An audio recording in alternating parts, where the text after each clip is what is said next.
What if Naruto in Highschool DXD is immortal shinobi? Part 2, Gah, I hate my life. Naruto scowled as he stretched his shoulder. Who could have thought that fighting after such a long time could have a consequence like this? 2 days had passed since he had taken Asia under his wing. And 2 days since he slaughtered those stray exorcists. Naruto never enjoyed killing, not in a million years. But last night, he had found that those exorcists deserved the punishment that was waiting for them in hell, or wherever they had been sent to after he tore their body limb from limb, shoving his hand through their chests or beheaded them. It was truly a massacre. Naruto had showed those who dare stood in his way absolutely no mercy. Even the fallen angel Donosuke wasn't spared from his wrath. He didn't care what they had done to Asia or other innocent people. All he cared about now was that they had been put out of the picture and Asia would be safe, at least for now. He didn't spare anyone. Last night, except for that gentleman-looking fallen angel, he had met 2 other fallen angels with the names of Kalawana and Mittled, who were as bloodthirsty and as sadistic as the other fallen angels he had met so far. Even though he didn't feel like killing them, they had tried to throw those light spears at him in an attempt to take him out before he had shattered them with his bare hands. But before he could take their lives, someone had put their hand on his shoulder and stopped him. After that, he got the pleasure of meeting with the Governor General of the Grigori, leader of fallen angels, Azazel, who was one of the most dangerous men he had ever met and, in Shikamaru's words, the most troublesome man he had ever encountered in his life. Let's just say that he had a pleasant conversation with Azazel about what to do to the fallen angels that were still alive, who had happened to disobey his order and did things on their own accord. It would be better that he let Azazel deliver the punishments to those fallen angels. He never enjoyed killing, especially not beautiful and attractive women. Ni-sama, we have another order. A cheerful voice snapped Naruto out of his thoughts, making him turn to address the young girl in beside him. He smiled before saying, "On it, Asia-chan." Asia nodded her head with a cheerful smile and quickly drifted off to serve any costumers that needed her. This morning when Naruto began his usual daily business with his ramen stand, Asia had asked him if she could help him with anything so that she could repay him for letting her live with him.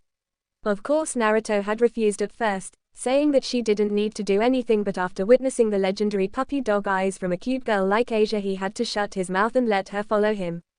Let's just say that she was now Uzumaki's ramen stand's first waitress and his reputation had skyrocketed when his costumers saw a young and beautiful blonde girl standing in front of his stand, wearing a cute-looking waitress uniform with the symbol of Uzumaki on her apron. Who would know that having Asia be his stand's waitress could be such a good idea? He had to admit, Asia was clumsy at first, but she was doing very well in serving the ramen to the costumers, mostly the male ones. Her cheerful smile and brightness could brighten anyone's day. With Asia here, a new atmosphere had been brought to Uzumaki's ramen stand and Naruto really liked it. Looking at her now, running around with a cheerful smile on her face, Asia had truly brought a new light into Naruto's life forever. He just wished that he could hire some more people to help Asia. He was afraid that she might be pushing herself far too much by doing all that work by herself. After all, his ramen stand wasn't a small one. Naruto-kun. Naruto's head snapped up as he heard the familiar voice belonging to Rais Gremory as she stepped into his ramen stand. But this time she wasn't come to his humble stand alone, she also had the company of that extremely attractive black-haired girl who, one way or another, brought him a huge amount of fortune after he published the newest episode of Ichiika Paradise with the name of Gentle Maiden. It was truly a great hit. Unconsciously, Naruto pushed the copy of that episode deeper into his pocket. A girl as gentle looking at her wouldn't be pleased if she found out that he used her picture as the main female character of the series. Hello there Rais-chan, and Akano Hamejima, it's a pleasure finally meeting you in person Uzumaki-san. Akano said with her head bowed slightly. No need to be so formal. Naruto chuckled and held out his hand, shaking Akano's hand before letting out a small smile. What's so funny? Rais asked, looking at Naruto's smile. Nothing Rais-chan. Nothing at all, both girls right an eyebrow as Naruto laughed softly. I just find that you have a very interesting friend here Rais-chan, just as interesting as you. He smirked mysteriously. Rais and Akano gave each other a glance before turning back to Naruto. What could he possibly mean by that? There was no way he found out the truth about them, right? Anyway, welcome to Uzumaki's ramen stand. Naruto spread his arms wide while grinning brightly. So, what are you two's orders? I will take the usual. Rais said before she sat down at her usual table, right in front of Naruto. I'm not a big fan of ramen. Naruto's eyes sharpened immediately, but I'll have the same thing as Baku. Naruto nodded his head and returned to the kitchen to prepare the order while his mind was wandered elsewhere. After becoming aware of the existence of supernatural beings, he still wondered why in the bloody hell he didn't know about them till now. Naruto had become more aware of them by now and could clearly tell that both Rais and Akeno weren't human. Rais emitted a different energy than Akeno, while the black-haired girl emitted out a mixed energy comprised of fallen angels and whatever Rais is. Damn this supernatural stuff, it was slowly making him more and more confused. So, what do you think? Rais asked her queen as both of them conversed as quietly as they could, completely ignoring the lustful stares from the male population all around them. Odd. Akeno whispered back, just as Koneko-chan had said, he's giving out really strange magical signature, but it disappeared before I could triangulate it. Rais nodded her head, I don't know how to say it, but Naruto isn't fully human. He's human yes, but he's something else too, she trailed off. Excuse me, before Rais could reply, a cheerful voice broke both of them out of their conversation and they looked up and immediately jumped out of their seats at what they were seeing. What's wrong? Asia asked nervously, looking at the two cautioned older girls in front of her, slightly taken aback due to both looking ready to attack her. There was nothing wrong with this girl, other than the silver cross she was wearing. Rais immediately knew that this girl was from the church by the aura she was giving out, and she could feel a very powerful sacred gear inside of this girl as well. Asia gulped when she realized everyone was looking at them. Can I have your order please? She asked again nervously. Rais spluttered out as she finally noticed the clothes the blonde girl was wearing. Don't worry Asia-chan, give these to them please. Naruto said cheerfully and handed Asia 2 bowls of ramen. He had saw all that happen and all that was enough for him to know what kind of supernatural being Rais and Akeno were. Devils, they had reacted immediately when they saw the silver cross Asia was wearing. Okay Ni-sama, Asia nodded her head and carefully brought the ramen down to the table, please enjoy your ramen. She bowed her head down and quickly walked off to do another job. Sorry about that Naruto-kun. Rais said sheepishly and sat back down to the table with Akeno, who bowed her head down in apology. Don't worry about it. Naruto grinned. Still, I better be a little more cautious around these two. Apparently, they're not a fan of the church's followers, former or not.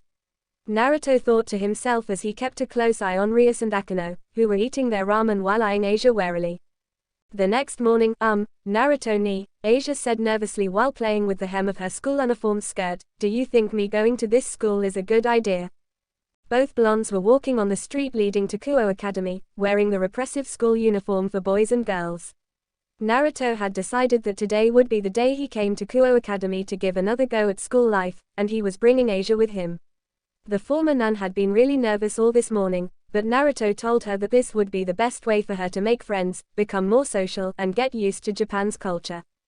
Don't worry Asia-chan, he gave her a thumb up, you have Oni-chan here to protect you. Asia nodded her head, but didn't feel any less nervous in the slightest.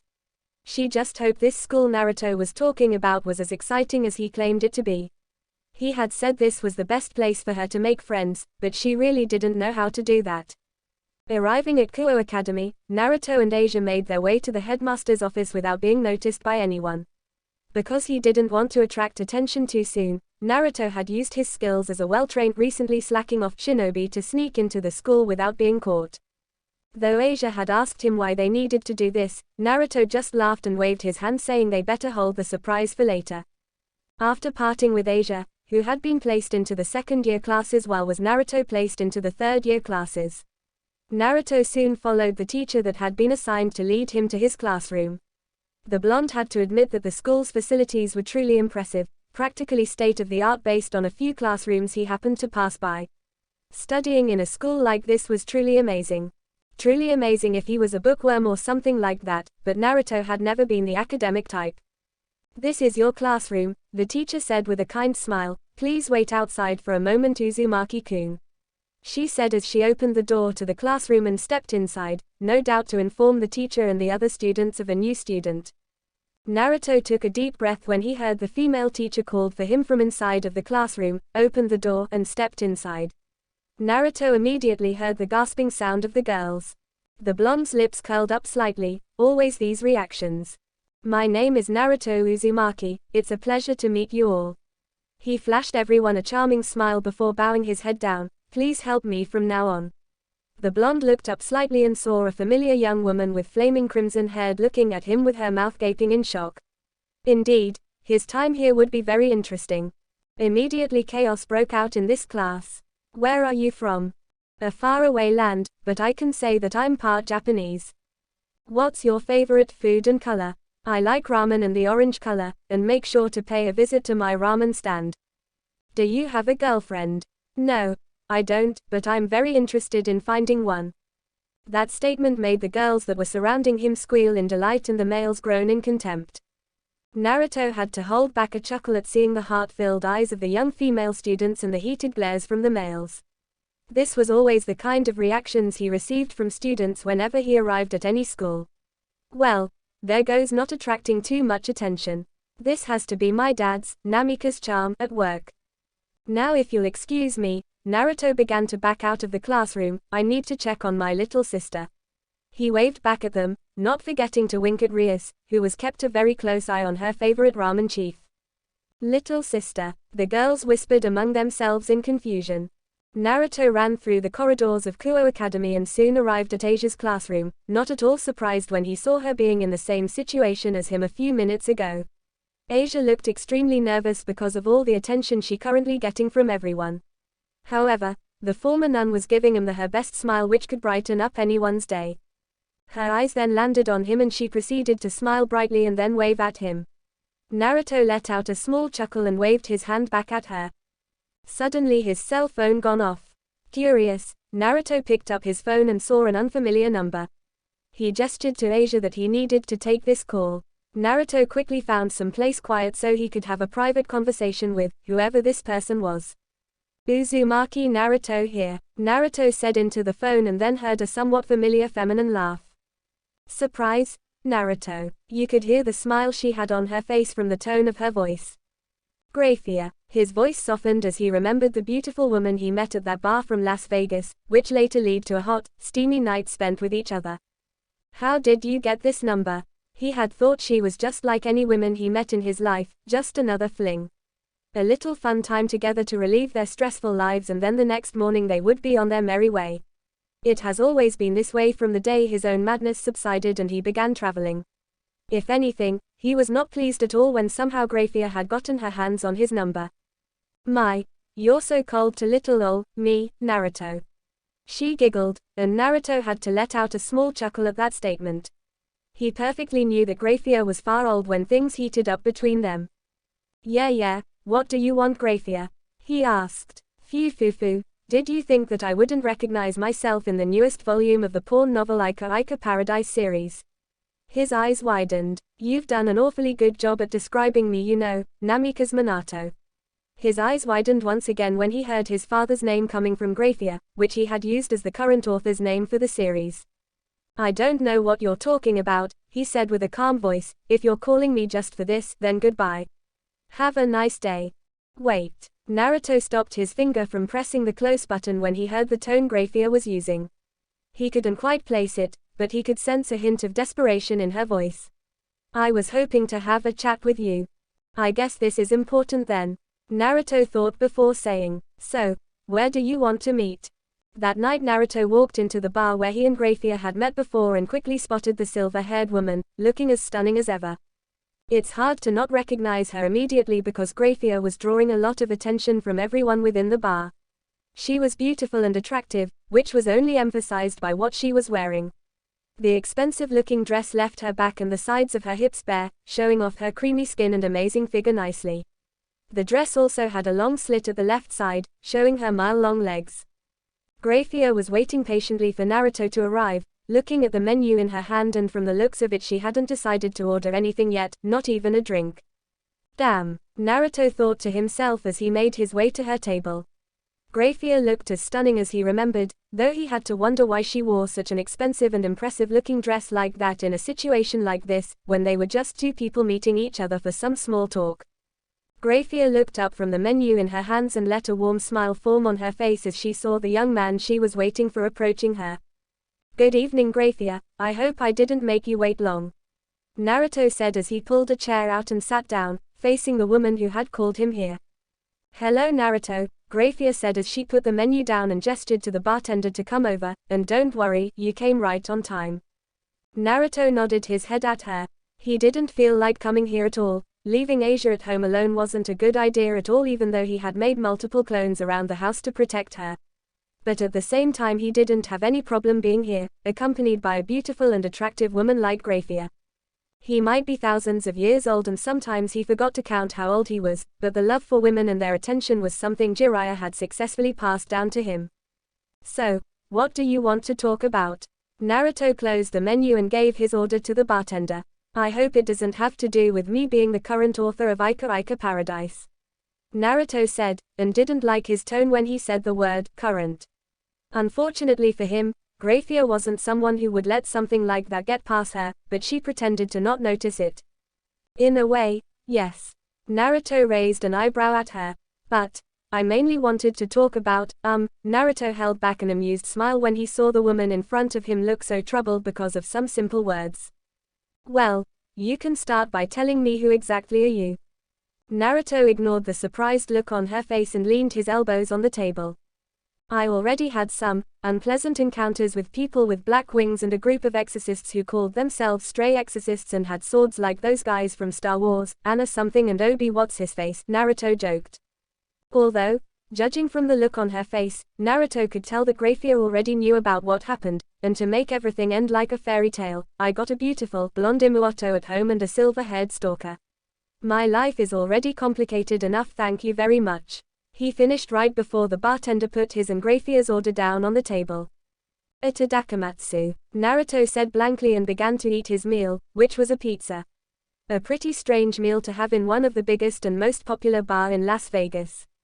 While Naruto was eating his dinner and turned his eyes towards the window, seeing the colorful and exciting entertainments available at Las Vegas, Graphia hadn't touched her order at all. She just stared blankly at the dish while her face held an unreadable expression, but he could spot sadness and confusion in them. He sighed. You know, the dish isn't going to finish itself. Naruto broke the silence between them as he took a third slice of pizza and ate half in one bite. You can start by telling me, what are you? Angel, fallen angel, or something else? Asia had told him everything she knew about the factions, however, her knowledge about them was very limited due to her position as a holy maiden, who the church had thought needed to be as holy as possible. Meaning that she didn't need to know any information other than who she could and couldn't heal. Graphia took a deep breath before saying, I'm a devil, a pure-blooded devil. Graphia said, my full name is Graphia Lucifuge and I am Mistress Lucifer's personal maid as well as her queen. Go on. Naruto nodded, feeling familiarity towards the name Lucifer, but said feeling disappeared as soon as it surfaced in his mind. My mistress's full name is Shana Lucifer. As soon as Naruto heard Shana, a skull-splitting pain strikes, causing Naruto to wince in discomfort and massage his forehead. Naruto. Graphia yells with panic entering her voice after witnessing Naruto's reaction to her mistress's name.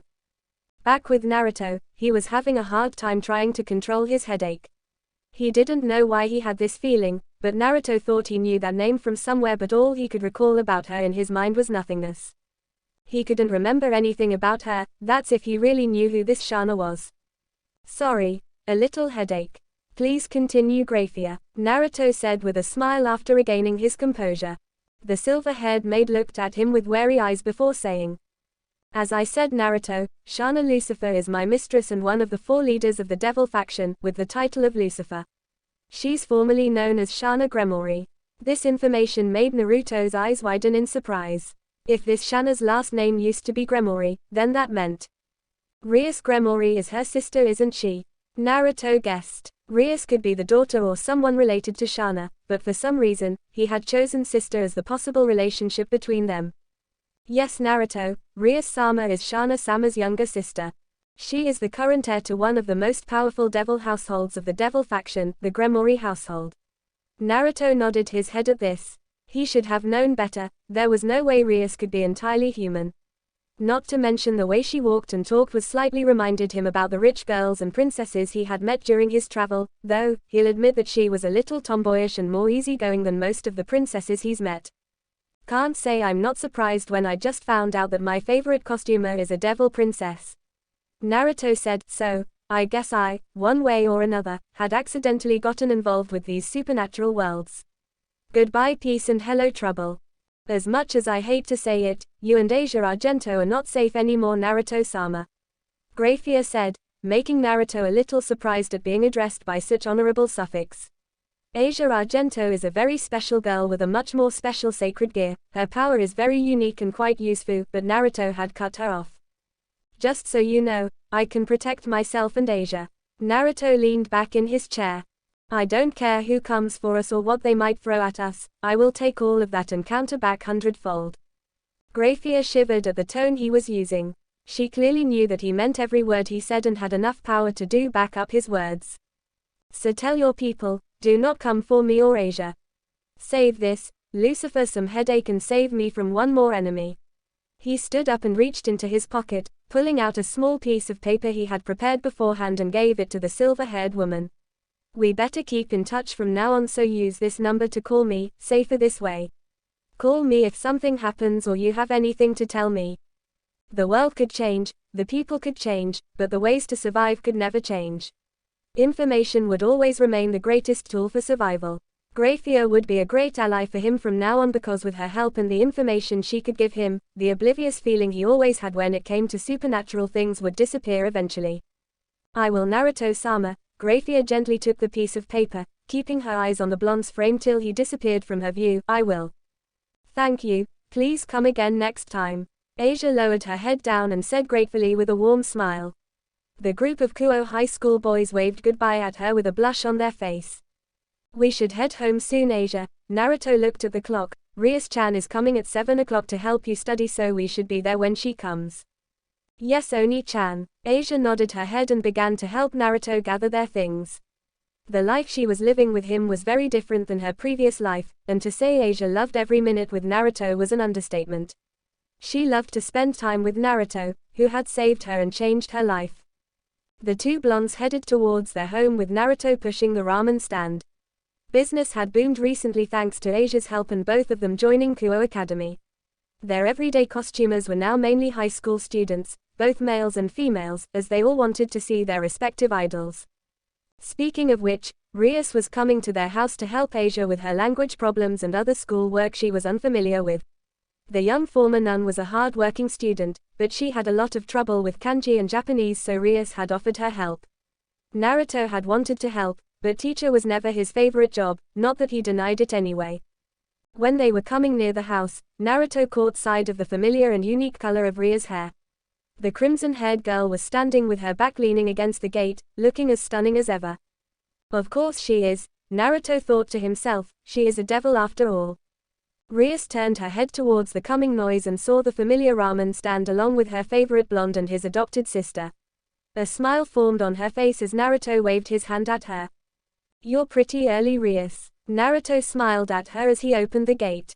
Good evening Rais-senpai. Asia bowed her head down to the older girl in front of her. Good evening to you too Asia-chan. Asia beamed at her.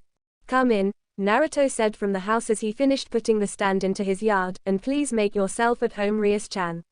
He grinned at the heiress of the Gremory household. Thank you Naruto-kun. Rais giggled and came into his house with Asia following close behind. Rias's tutoring started as soon as Asia finished her bath. While both girls were studying, Naruto lied on his back on the couch and closed his eyes, decided to have a little nap after the tiring day. His mind wandered back to the old days, the days when there was still an elemental nations, Konoha, and Ninja. Who could have thought he missed those days so much, where he didn't have a care in the world other than the duty as Hokage. A hard work day followed by a return home at noon and some quality time with his family. A smile formed on his face as he remembered Bolt's pranks and all the times he needed to step in to stop him. The pranks and jokes had lessened as Bolt grew up and he had Himaiori there to help control him, but every day living with them was an adventure, a great adventure. Naruto then remembered about Hinata, his wife, the woman who had loved him and secretly supported him since she was young. He always wondered, even after a few thousand years, why he was so oblivious to her feelings back then. He missed her dearly, her gentle smile, the way she blushed whenever he was near her, the passionate feelings she held for him, her beautiful face with blue-green eyes. Wait. Hinata's eyes was pale purple. Another woman appeared in Naruto's mind. She was standing with her back to him, long and beautiful crimson hair flowing down her back like an eternal waterfall. She was wearing a white dress that hugged her body nicely and showed off her amazing figure. Naruto's heart stopped when she turned her head back to him and offering him her hand. Her long bangs shadowed her face, but he could see the beautiful smile on her pink lips, which slowly began to mouth words. He strained his ears to hear them. Naruto-kun, Naruto-kun. Naruto slowly opened his eyes and blinked rapidly to clear his vision. You're Rais-chan? Naruto asked, though his voice sounded very surprised. Rais was kneeling near the couch with a worried expression. You're sweating bullets, she informed him, and I heard you mumbling in your sleep. Are you okay? She asked with concern. Yeah, I'm fine. He sat up and saw that Rais was telling the truth. He was soaking wet because of his sweat. Don't worry about it. How's Asia? He decided to change the topic. She is doing great, Rais said with a small smile. I think at the end of the week she will be able to read Japanese fluently, though speaking fluently may take a little while longer. Before Naruto could open his mouth, Rais had quickly continued, Asia is sleeping now, I put her to bed after we finished. Thank you Rais-chan. He grinned at her and stood up. Say, you hungry? I'm about to make some ramen. Ramen? Just what do you normally eat? Rais stood up and glared playfully at him. Ramen. Rais sighed at his answer. Show me the kitchen, she demanded while rolling her sleeves up. I will cook some dinner for you and Asia. Before Naruto could protest, Rais had gone to find the kitchen. Scratching the back of his head, he slowly followed the crimson-haired girl, though his mind was wandering back to the girl in his dream. The girl who held a strong resemblance to NarutoXGabriel, but the feeling wasn't quite like her. Naruto sat down at the dining table and watched Rais skillfully dance around the kitchen. It was lucky that he had bought some ingredients the previous day just in case Asia wanted to try something different. Because as much as he wanted to eat ramen forever, he still understood that it wasn't a very healthy food, especially for young, growing girl like Asia. While cooking, Rais began to hum a soft tune, which sounded very familiar to Naruto, but he couldn't recall hearing it anywhere. Nonetheless, Rais' voice was very good and the tune made him felt at peace. Here you go, Rais announced and began to put the dishes on the table. She then sat down on the chair next to Naruto and waited for him. Naruto took his chopstick, saying itadakimasu like always before taking the first bite. With only a limited amount of ingredients, Rais could only make 4 dishes, but Naruto could tell that these were delicious just by the smell. It's really good, Naruto said between chews. Wow, your cooking is really good Rais-chan. Fufu thank you, Rais giggled with a small blush, I practice every day to improve my skills. Keep it up, you will make an excellent wife someday. He then continued to eat the dinner without realizing that Rais was blushing furiously next to him. You should eat some too Rais, he suddenly said to her. The two ate in a comfortably silent atmosphere as neither of them wanted to talk during dinner, just quietly enjoying the delicious cooking of Rais. However, Naruto soon decided that he should get to know the young woman next to him, something beyond the information Grafia had told him of course. So Rais-chan, care to tell me more about yourself, like your family? Rais looked at him in surprise before looking at the bowl in her hand. Well, you can say that I love my family dearly. Rais smiled, though her smile was a little sad. Did something happen? You don't need to tell me if you don't want to. No, it's okay. She shook her head before taking a deep breath. My family had engaged me to somebody that I don't even love, my own family. Naruto is shell-shocked. Arranged marriage. I thought that was too old of a tradition to still be relevant.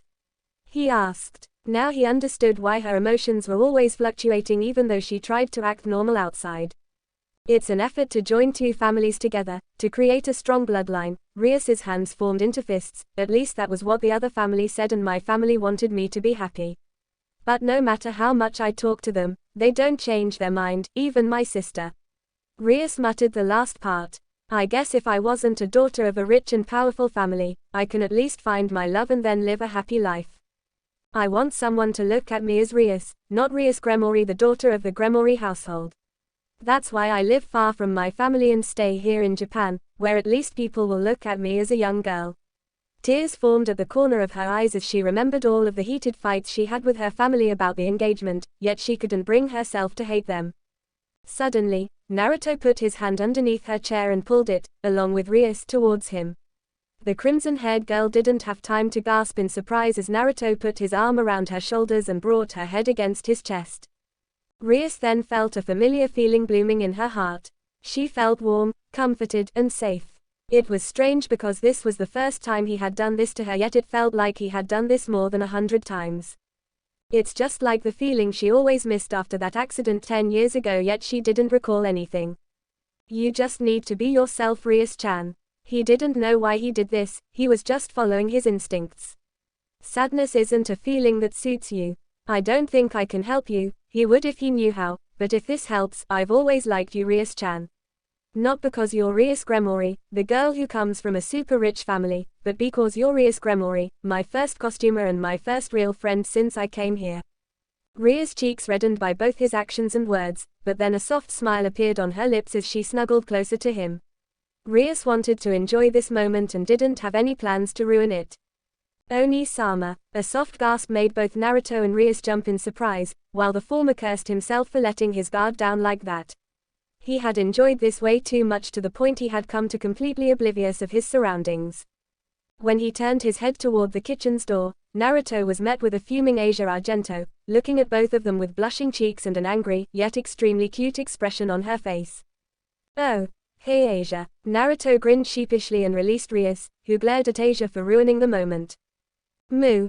I didn't know that Rais-senpai and Naruto-ni-sama like each other, Asia pouted while glaring at Rais, but I won't lose to you, Rais-senpai. You won't lose to me. Really, Asia-chan? Rais folded her arms underneath her big breasts and walked to Asia. Looking down at the younger girl with a playful smirk, don't you realize that you're already losing? Rais slightly pushed her breasts up to make them look bigger, making the blush on Asia's face even redder. The girls continued to glare at each other while Naruto kept turning his head back and forth between both of them. After a minute his patience ran out and Naruto decided to speak up. What are you two talking about anyway? Naruto stood up and looked at Asia. Asia, are you feeling hungry? Let's me heat up dinner for you. Of course, Ni-sama. Asia nodded her head rapidly and ran to stay by his side, not forgetting to stick her tongue out at Rais. The crimson heiress just giggled while keeping her eyes on the two blondes. Then her face turned into a frown as she remembered who would come tomorrow to have a meeting with her and her peerage. But she wouldn't back down. Not after she had just found out the right one to be with. Excuse me, can you tell me where can I find Rais Gremory-san? She is in her clubroom at the old school building. Thank you, Kyarush. Naruto-sama just talked to me. Naruto chuckled quietly as he walked through the corridors of Kuo Academy after asking for the whereabouts of Rais from a group of second-year girls. Naruto walked out of the new school building with his hands in his pockets. For some reason, he couldn't sense Rias's signature anymore, and that was why he had to ask for her probable location. Then, when Naruto was about to enter the old school building, he suddenly found his body unable to continue forwards. Frowning, Naruto used his hand to touch the air in front of him and felt something akin to a wall blocking his path. No wonder he couldn't sense Rais or Akano. Grinning, Naruto made some hand seals before clapping his hands together. In a puff of smoke, a piece of paper appeared in his hands along with a brush and bottle of ink. The blonde smirked as he began to write some complicated kanji onto the paper. Bad move, Rais-chan, you're messing with a Fuinjutsu master here. I wonder how she'll react. Naruto finished his work and brought the paper up to the invisible barrier and channeled his chakra into the piece of paper. Instantly, the barrier disappeared and Naruto walked into the school building without any problem. Now he was able to sense Rias's group's signature along with a large amount of other presences he didn't recognize. Though he was able to detect a very familiar one among them. A party or something? Naruto wondered. Rais, how about we have a match in 10 days? We could do it now, but that wouldn't be interesting. When Naruto came near enough, he heard an unfamiliar voice, full of arrogance, belonging to a male, probably about his age. Are you giving me a handicap? Naruto heard Rais say, though he had never heard her voice with so much frustration in him before. Things were definitely heating up in there. Are you against it? Is it humiliating? A rating game isn't something simple that you can win with only your feelings. If you can't use your servant's power to their fullest potential, then you will lose immediately. So it's not weird for you to train with your servants for your first rating game. I have seen devils who lost because they didn't use their power to the fullest countless of times. No matter how great their potential and power was. Nice speech. Naruto thought to himself, but that speech would be so much nicer if the one who said it from the deepest part of their heart, not because they look down on other people. This guy must be very confident in his power and full of himself. Who's there? Graphia suddenly said, making the room fall into silence. Though she trailed off near the end, which meant she had recognized who was the person that was eavesdropping on them. Decided to play dumb, Naruto put his hand on the handle and pushed open the door. Oh hey, sorry to disturb, but I'm looking for Rais Gremory. Naruto grinned while scratching the back of his head. Oh, hey Rais-chan. He grinned broadly at the crimson heiress who was looking at him with her mouth agape. Naruto-kun. Akano was the first one who recovered by his sudden appearance. She, like everyone else, was wondering how he was able to get past the barrier around the old school building, which was cast by Graphia herself. Can I come in? Naruto looked around the room and saw a tall man with blonde hair, wearing an expensive-looking suit with his chest exposed a little. He was looking at him with disgust in his eyes. No. Yes. Rais and Graphia then turned their heads to look at each other, a frown appearing on both of the beautiful faces. Graphia, he is my guest and this is my clubroom. Naruto-kun can come in if he wants to. Rais said clearly. Unfortunately, Aju-sama, this matter isn't for outsiders to hear. Graphia said with a calm and emotionless tone to Rais before turning her head to Naruto. So Naruto-san, can you please leave this room immediately? You can come over later. Naruto had to hold back a wolf whistle at that. Graphia was like a completely different woman. The look on her face and the possible threat in her tone could send anyone running away with their tail between their legs. She was completely serious, though he had to admit she did look really good in that French-maid outfit. Damn, no need to be so cold, maid-san. Naruto laughed nervously, decided to play dumb for now. He reached into his pocket and pulled out a stack of small visiting cards. I just want to give Rais-chan and her club my new visiting cards for my ramen stand, that's all. Business has been really good lately, so I want to increase our area notability. He said mainly to himself and went inside the room to give them the visiting cards, one for each member of the Occult Research Club, which they took it gratefully while Issei looked a little scared.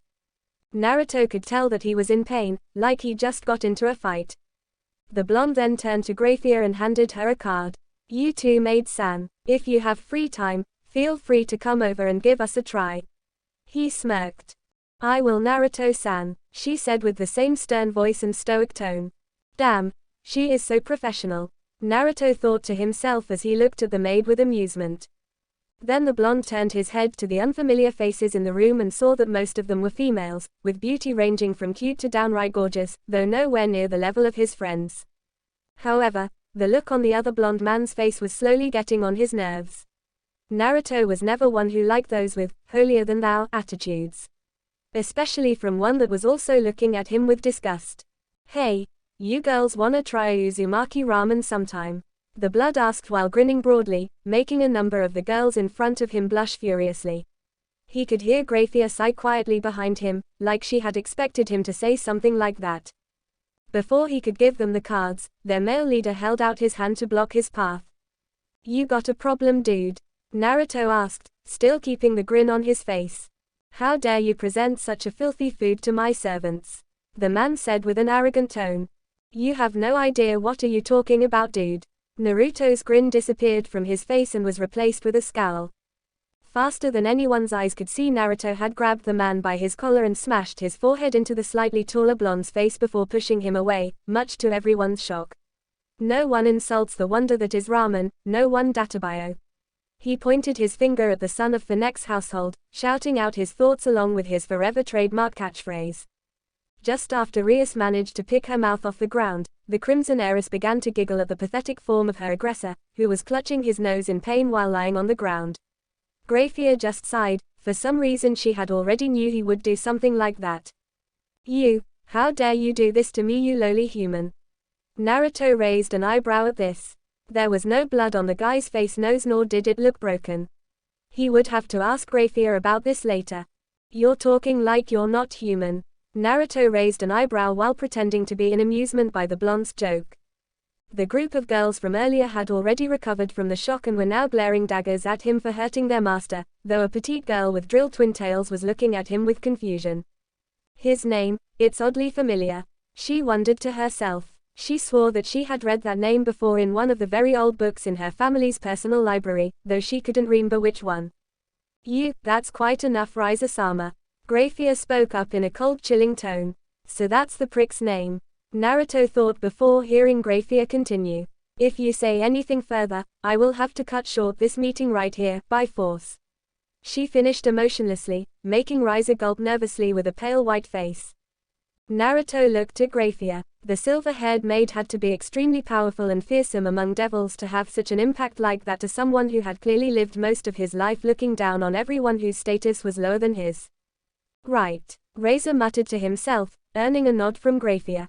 Good. Then, Graifa turned her eyes to the vice president of Orc Club, Akano-san. Please escort Naruto-san outside so we can finish this meeting without any more trouble. Yes, Grafia-san. Akano nodded her head before turning to the blonde. Naruto-kun, please follow me. Just a minute, Akano-chan. Naruto brought his hand up to stop her before he walked up to the girls behind Raiza and gave them the cards. Make sure to pay a visit later, okay? He grinned at the last girl who was the only one who didn't glare at him. She nodded her head slowly while sporting a small blush on her face. Right, off I go. See ya later, Rais-chan. Naruto waved to her and walked out of the room with Akano following closely behind. When the two finally got out of the building, Akano led him to a nearby bench to sit down with him. Akano wanted to stay to make sure that Naruto wouldn't come inside again, but mainly she wanted to spend some time with him to get to know the mysterious blonde who had caught the interest of her king, whose name happened to appear in every conversation the two had. So, who was the guy? Naruto asked with a bored tone. He is Raiza for next Sama, Akano informed him, Baku's fiancé. Naruto widened his eyes, that was her future husband. No wonder why she was so against this marriage. That guy needs to remove that stick from his ass really soon. Naruto said casually, earning a slap on the arm from a giggling Akano. You shouldn't say that, Naruto-kun. Reaching into her skirt's pocket, Akano pulled out the visiting card Naruto had given to her. So, no longer a humble small ramen stand owner, Naruto-kun. Yeah, like I said, business has been really good recently. He chuckled. I mean, I have a cute, little angel for a sister as my waitress, and I also have two beautiful girls, who happen to be the two most popular girls of Kuo Academy, visit my stand daily. He said, making Akano giggle while covering her mouth with her hand, a pink hue dusting her cheeks. Alright, I will make sure to stop over soon, Akano said before standing up and smiling warmly to him. See you later, Naruto-kun. She then turned around and returned to her clubroom, not realizing that when she turned around, her skirt had been lifted up by the wind and exposed what was underneath to the very eyes of the Ica Ica Paradise series' author. Black. Good for her, Naruto muttered to himself before standing up and returning to the new school building. Asia was probably come looking for him by now, better not let her be an easy target for any lustful teenagers. Asia, you think I need to keep our store name Uzumaki Ramen or change it to The Wonderful of Ramen? I think we should just leave it as Uzumaki Ramen, Ni-sama. Naruto shrugged his shoulder and continued to bring tables, chairs, and a lot of other things into his newly bought house, which would become the place they would be working from next week onward. Asia was helping him with leaning, but with just two people, even with one with superhuman strength, it still already took them more than 3 hours to get things done. He had already hired extra help, mainly waitresses, because Asia wouldn't be able to solo all of the costumers herself. Of course he was planning to hire an assistant chef as well, but he doubted that they would be able to get the taste of Uzumaki Ramen right. Naruto-kun. The door of his new store opened. Naruto looked up when his name was called, and his face then turned into a grin when he saw his favorite crimson-haired customer. Ohio, Rais-chan. Naruto greeted Rais cheerfully. Hello, Rais-senpai. Asia bowed her head with a small smile, holding the broomstick in her hands. Hey Asia-chan, Rais waved slightly to her before turning back to Naruto. Naruto-kun, can I talk to you in private? Sure. Naruto nodded and led her to the back room. He closed the door behind him and asked with a warm voice, Rais-chan, what's wrong? Naruto-kun, I won't be able to attend school for 10 days. Really? Why? Naruto asked, not that surprised because he already knew about what would happen in 10 days. This rating game Rais had talked about. Rais definitely need time to prepare. I'd prefer not talk about it, Rais said uneasily, but my future depend on this. I understand, Rais-chan. Naruto nodded and patted her head, but when things go the way you want, bring everyone to my store to celebrate on the house. Thank you. Rais smiled to him before throwing her arms around his neck, hugging him tightly against her. Thank you, she whispered as Naruto slowly brought his arms around her. I thought you would ask him to be your servant, Akano asked as she stood with her back leaning against the wall next to Uzumaki Ramen. No, Akano, we can't prepare Naruto in just 10 days. Issei will suffice. Plus, I don't want him to get hurt. Razor will probably single him out because of the humiliation Naruto gave him yesterday, Rais said firmly before turning her head to her queen. Let's go, Akano. Shana Lucifer, formerly Shana Gremory, sat beside her son's bed, quietly moving a few strands of crimson hair away from her son's adorable face. Sleep well, my son, Shana whispered before standing up, planting a soft kiss on her 10-year-old son's forehead. Shana, as quietly as she could, slowly opened the door of her son's room and walked out. Shana-sama, Graphia said in a low tone. Graphia, Shana smiled at her queen before starting to return to her chambers. It's a beautiful night, isn't it? Yes, Shana-sama, Graphia nodded her head. Beautiful night, just like 10 years ago. Shana's smile slowly left her face. Graphia's emotionless expression quivered slightly before she regained her composure. What happened 10 years ago was always a highly disconcerting topic for both of them, especially around this time of the year. She had to be careful with her emotion and words, or else all the efforts she made these past 2 months would become void. You remember him? Shana asked as she turned back to the silver-haired maid. Oh, come on, drop that blank face and answer me truthfully. Yes, Shana-sama, I still remember Naruto-sama. There's not a single day I'm not thinking about him, Graphia said truthfully. Of course, Shana chuckled, because after all, you love him just as much as I do. Graphia's expression remained impassive, but her eyes softened just a little. I wonder what would it be like if he was still here. Graphia looked at the woman in front of her, who a long time ago used to be her most dangerous rival. Would we still be looking at each other with heated glares? Would we still be fighting to the point where we would nearly kill each other if not for him deciding to intervene and then scold us like children? Shana asked while leaning her arms on the window's frame and put her upper body out, her hair flowing in the wind. I miss those days, Graphia. Graphia bit her lower lip as she gripped her uniform skirt tightly. Shana had changed so much without Naruto around. She hated it. They were supposed to fight each other to decide who would be the alpha, and then at the end of the day would just laugh it off like it was nothing. Graphia looked at herself. Even she had changed so much without him. Please wait for me, Shana. I promise I will bring him back for both of us. Graphia Lucifuge walked toward the kitchen to prepare for the upcoming event that would take place at Gremory residence tomorrow night. Tomorrow night would be the wedding between 2 high-class devils and the unification of 2 great families. The wedding of Rais Gremory and Rais Phoenix. 10 days had passed since the day Razor came into Ria's clubroom and challenged her in a rating game, the game that Rais knew she would lost before the match even began. It was clear to Graphia that Ria's attempt was out of desperation, hoping a miracle that would happen to her and her peerage. While each and every single members of Ria's peerage were very talented and held great potential, it was still a match between 16 and 5. Not only Razor had the advantage of number, he also was well prepared and experienced. Ria's losing was understandable and no one could blame her. She had been busy all day, since yesterday, when Graphia herself declared the defeat of Rais Gremory. As a servant of Maru Lucifer, who had been assigned to make the preparation for the wedding with nothing but perfection, Graphia took pleasure and responsibility in doing her job, knowing full well how important this wedding would be. But her mind thought about Naruto, wondering what would he say if he found out Rais was getting married. Of course the blonde wouldn't be pleased at all. In fact, if he was still the person he used to be, Naruto would most likely stomp into Phoenix residence and force him to cancel the engagement between 2 family. However, Graphia knew full well he would do just that if he found out the way to get into the underworld. Shana had been very distracted recently, and it wasn't just because her adorable sister getting married, but also that day was coming near. Tomorrow, exactly 10 years ago, was the day Shana thought she had lost everything. The day Naruto had given his life to save Milika's. Graphia still remembered how Shana fell apart at his funeral, which had been organized secretly. 2 months later, the Maru Lucifer still barely kept herself together. She didn't eat, nor sleep nor go out of her room. Sometimes, Graphia even found the crimson-haired woman lost unconscious on her bed. Shana abandoned the duty as a Maru. She abandoned her duty as a mother. Only when Rais, holding Milikas in her arms, came into her room and asked her out to play with him, looking as innocent as children always with, Shana had begun to return to her old self and get over her loss. Thanks to 2 of the most important ones in her life, the underworld had gotten their leader back. But unlike everyone, Graphia knew full well that Shana had never gotten over Naruto's death.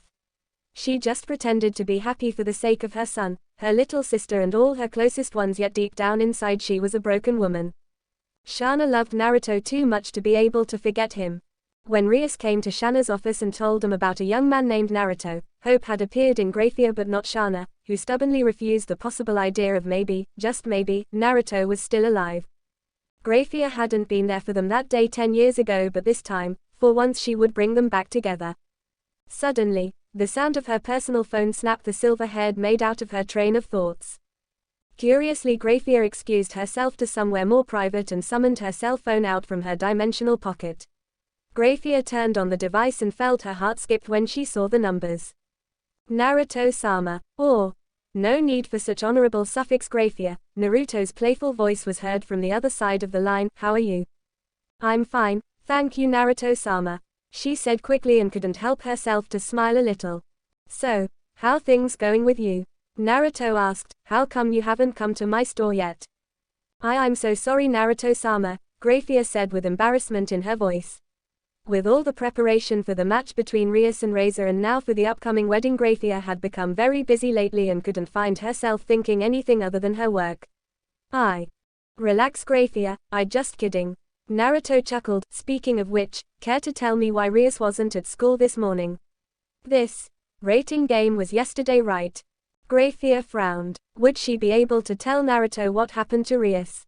From the looks of it she could already tell that the blonde wasn't like Razor for next one bit.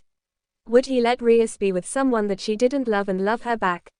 Even without his memories, Naruto had shown signs of being very protective of the next heir of Gremory clan. Did she lose? His voice was calm, fair and square. Naruto-sama, Graphia didn't know what to do. For once she was at loss for words. Tell me everything. Naruto Uzumaki sat down on a table near the window and turned his eyes to look at the petite form of his foster sister, who was rushing back and forth enjoying herself in her new work alongside the waitresses of Uzumaki Ramen, serving the costumers the best ramen in the world that they couldn't find anywhere. Asia had always been their favorite since the day Naruto opened his store. Her innocent and cheerful nature, along with the usual happy smile, easily melted the hearts of anyone. However, his work wasn't the only thing that was on his mind right now. The most troublesome matter Naruto was trying to solve was Rais Gremory and her upcoming wedding. Naruto knew that he shouldn't stick his nose into other people, or devil's business in this case, and that was how he had lived all these years since he left Konoha. Stay out of the trouble.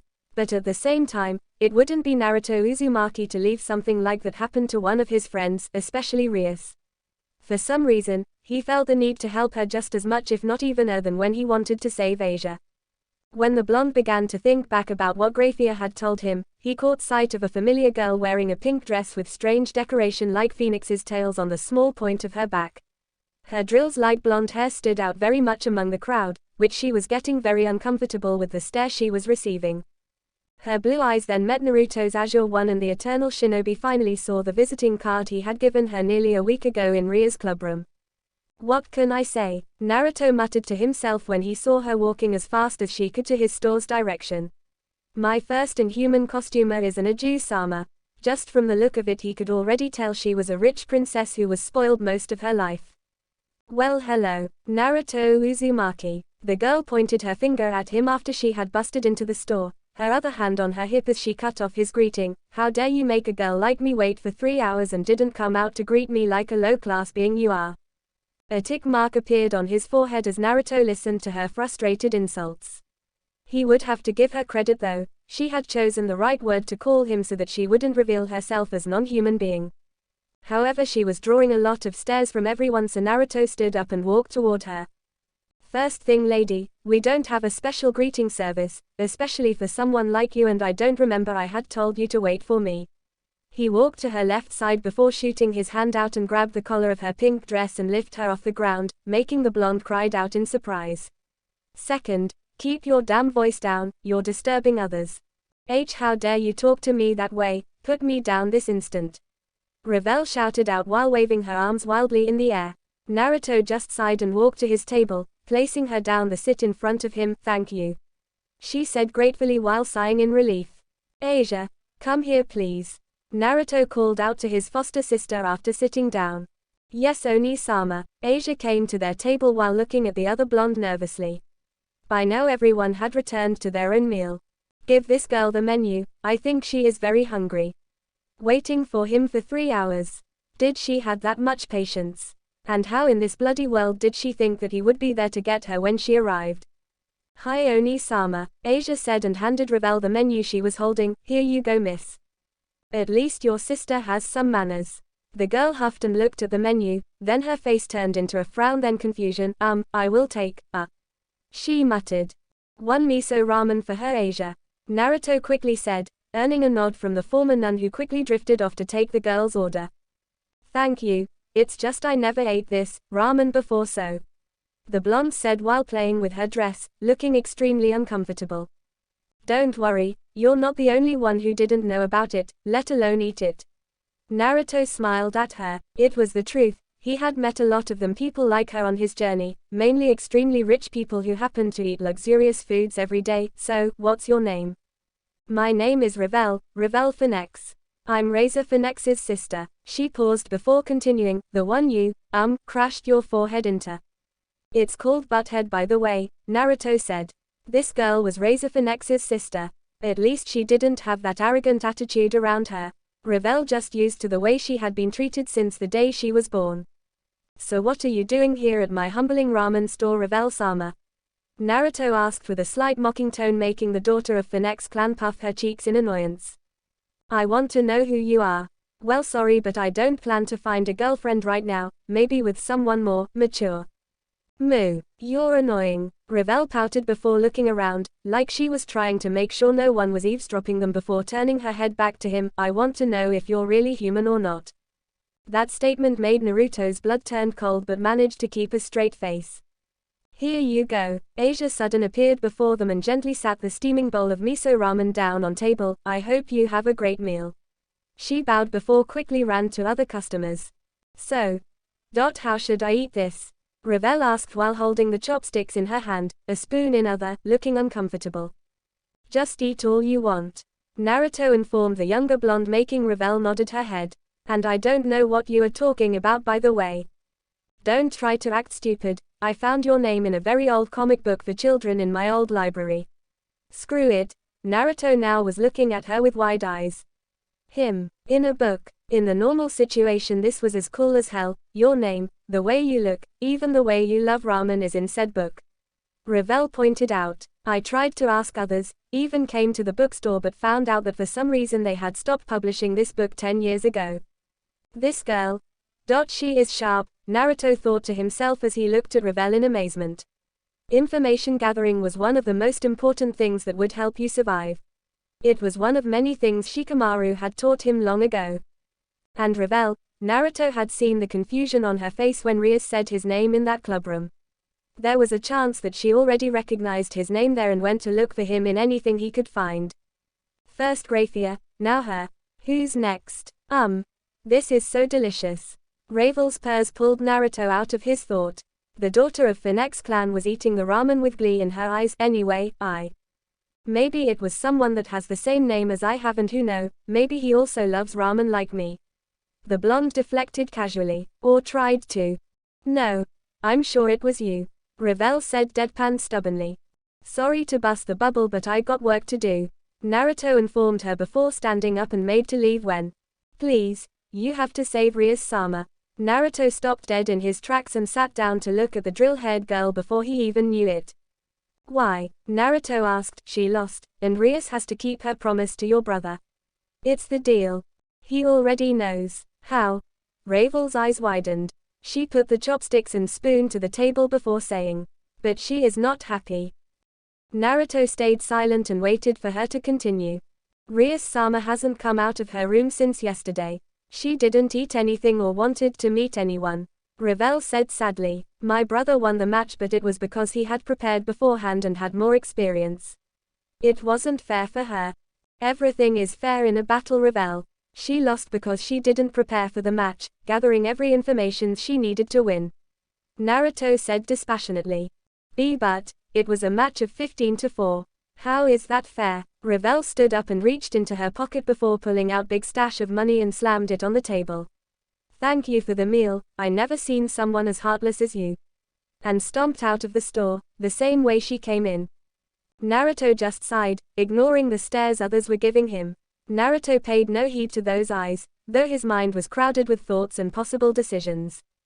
What to do? Reaching into his pocket, Naruto pulled out his phone and looked for the numbers he needed. A day later, two figures, clad in black cloaks, walked through the crowded street of Lilith. From the curves of their body everyone could tell that they were females, however the citizens Lilith paid no mind to the two as they continued to work the job. The two women walked into the park and came to the wildest area of it. There were no trees or any benches around. One of them suddenly raised their hands up and muttered some unknown words. Two magical circles appeared above her as a large, translucent, crimson barrier appeared above their head and slowly spread out towards the ground. When the barrier touched the ground, it finally engulfed both of them and disappeared. Everything set, Shana-sama. Thank you, Graphia. The woman pulled the hood of her cloak down, revealing herself to be Shana Lucifer. Followed her king's lead, Graphia pulled down her hood and made her cloak disappear. When another magic circle appeared, a bunch of flowers filled with crimson roses slowly materializing in the silver-haired maid's hands. We should hurry, Shana-sama, the wedding will begin soon. I know, Graphia, this will only take a minute. Nodding at her personal maid's words, the Crimson Maru turned around and stretched out both of her hands. An enormous crimson magic circle with the insignia of Gremori household appeared, spreading through the ground of entire area. Before the two women appeared a medium-sized stone grave with the symbol of Gremori clan carved on the top.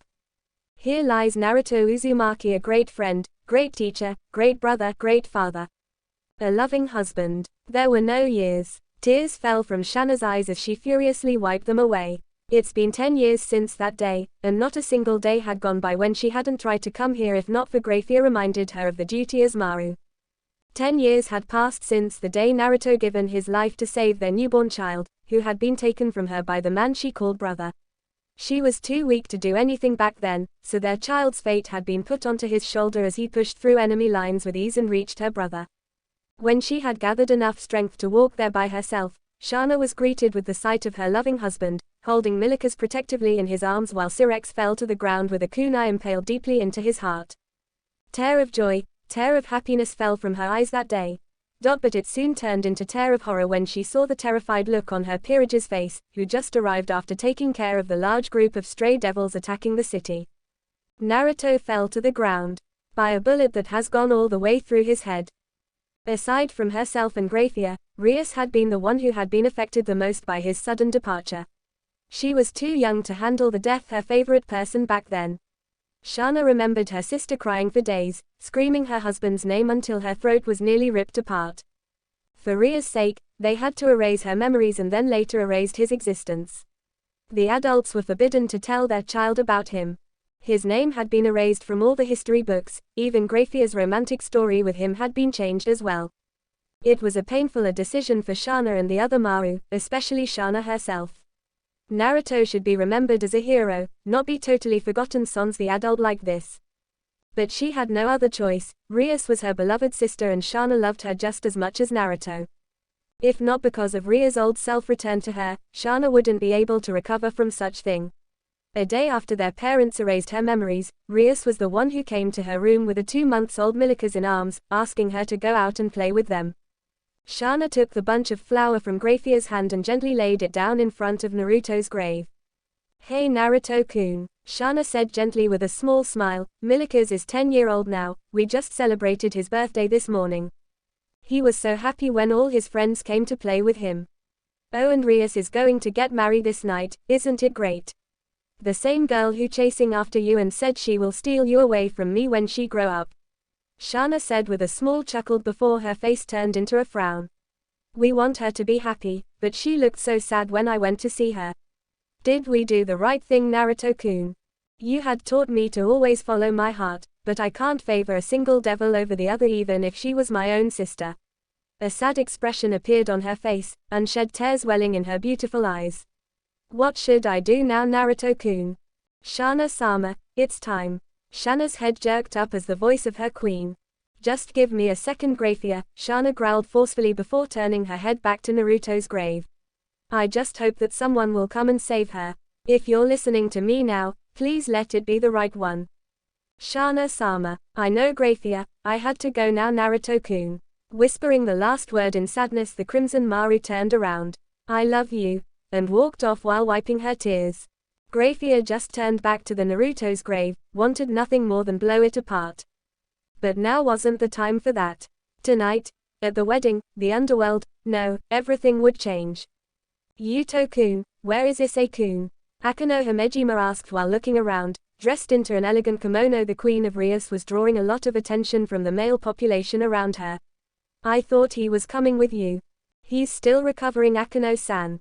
Kiba said with a forced smile, remembering how Issei had reacted when he came to his house to help. But he will come soon. I left a special teleporting spell to him just in case. He was dressing in a black tuxedo that fit him well. Like Akano, he was also receiving a lot of attention from others, but mostly females thanks to his charming smile. Why do I have feeling he might do something stupid? The Queen of Rias asked herself. Time. Koneko's short statement made all three members of Rias Peerage turn their head to look at the main area of the head of Grimory's hall, where a familiar column of flame appeared in the symbol of Gremory clan. Razor Phoenix appeared out of the flame with a smug grin on his face. This is such a wonderful day. It's not just the day of my wonderful wedding but also the unity of two powerful families. Everyone, let me present you my Queen Rias Gremory, he said and outstretched his arm and a crimson magic circle appeared beside him. Rias Gremory appeared out of the circle in her white wedding dress, looking extremely stunning and beautiful that soon captured the heart of many males in the room. But her eyes were closed, and her head lowered in defeat. Just then, the door of the hall busted open and a certain pervert stepped into the room before screaming with all his might. Buuuuuchhoou. Issei Hayaudu's scream made the devils in the room turn their heads to look at him with wide eyes before everybody burst into shock chatter. Rias also looking at Issei with wide eyes, she didn't expect him to come here shouting like that, to all the high-class devils here. And Baku's sister, Maru-sama. My name is Hayaudu Issei from Kuo Academy. I have arrived to take back Baku, Rias Gremory-sama. The hall becomes even noisier at his speech. Without any care about them, Issei walked towards Rias and Razor with hateful glare to the youngest son of Phoenix clan.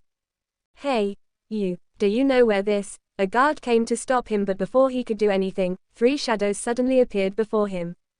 Aiz-kun, leave this to us. You are late. Ara, so you finally showed up. Kiba, Koneko and Akano. All of them were stopping those who were trying to get in Issei's way. Thank you. Issei thanked them quietly and went towards Razor confidently. When Pawn of Rias Gremory faced him up front, he said it straight at Razor without shame. Baku, Rias Gremory-sama's virginity belongs to me. Razor makes a face that you couldn't explain with words. What's the meaning of this, Razor? Hey, Lady Rias, what's the meaning of this? Relatives and authorized people were making unsettled faces and they were panicking. No one could blame them though. It's an event that I organized. A soft and feminine voice made everyone turn their head to the door. Issei felt his heart stopped when he seen the woman that was walking in the hall with Grafia followed behind. She looked like a much more mature and if it even possible, more beautiful than Rias herself. The elegant black dress she was wearing made her charms stood out even more, easily making her the most beautiful woman that was present. Shana Lucifer and her queen, Grafia Lucifuge had arrived. Nay Sama, Rias said making Issei's jaw dropped, I wanted to see the power of the dragon, so I asked Grafia. Shana said casually in a calm voice.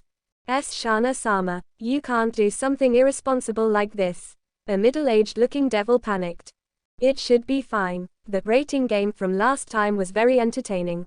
But it was a bit disadvantage for my little sister who had no game experience to face off against Razor-kun who is a prodigy from the House of Phoenix, so Shana-sama, you are saying that the last game wasn't fair? No, not at all. If a Mari such as me says such thing, then I would be making the old nobles look bad. The connection between the high-class devils is important after all. Shana said it with a smile, ignoring all the stares she was receiving.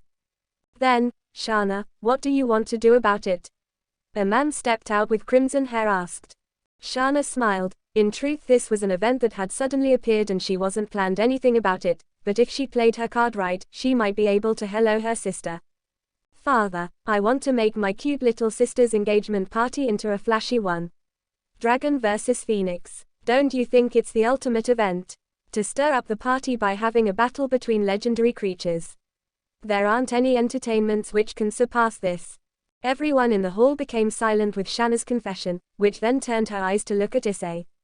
Dragon user-kun, you have our permission. Razor, can you show your power once more right in front of Rais and I? Hearing the most powerful devil's wish, Razor made a fearless smile. Very well, there is no way I can decline if Shana-sama asks me. This Razor will show his last performance before getting married.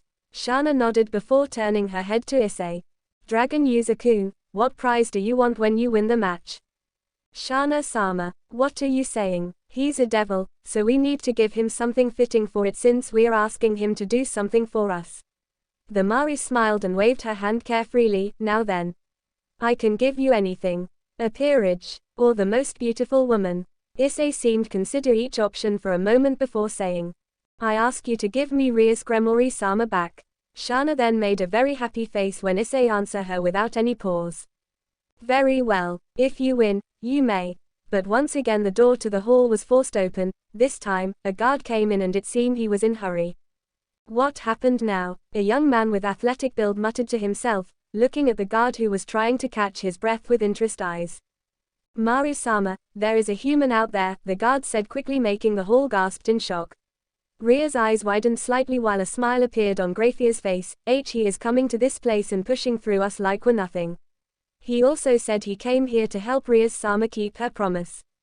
Wait, what promise? Rais asked in a hopeful tone, if the person appeared to be whom she thought they were then. Before anyone could make any more noise, the form of a soldier flew past in the door with extreme speed, made them all widen their eyes in shock. Another, then another soldier. They all could hear the fighting sound now. And then, there was silence. All the noise stopped save for the footstep of an unknown person. Grr, who's there? Show yourself. Razor asked impatiently and flared out his flame. Ria's nose then caught the familiar scent of Uzumaki ramen. She used her hands to cover her mouth, hiding the happiness in her smile as tears formed in her eyes. Ravel, who was standing with the rest of Razor's peerage, let out a relief sigh without knowing. He does care. Ravel thought to herself, I was wrong. Ramen delivery here, for Rais Gremory, a young man, stepped into the room with a large wooden box in his hands. He was wearing casual clothes with baggy jeans and orange t-shirt with a cap hiding his face, but anyone could see the grin forming on it. The boy looked at the paper in his other hand before throwing it behind him casually. Shana's heart turned cold when she recognized him. NNN. She wanted to speak out his name. Her face was filled with horror as the event of 10 years ago flashed through her mind. She tried to move forward, but her legs were too weak and failed her. If not for Grafier, who quickly caught Shana in her arms, she would be on the ground right now. You're that lowly who? Oi, shut up, Razor, the young man called out while walking through the crowd of devils.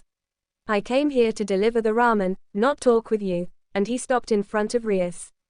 Naruto-kun, Rais said, making all the older devils in the room gasp in pure shock, but the Crimson Heiress was too happy to pay her mind to them.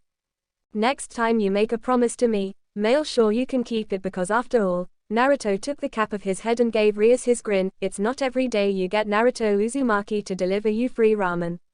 What? Nearly every adult single devils in the room screamed out in shock.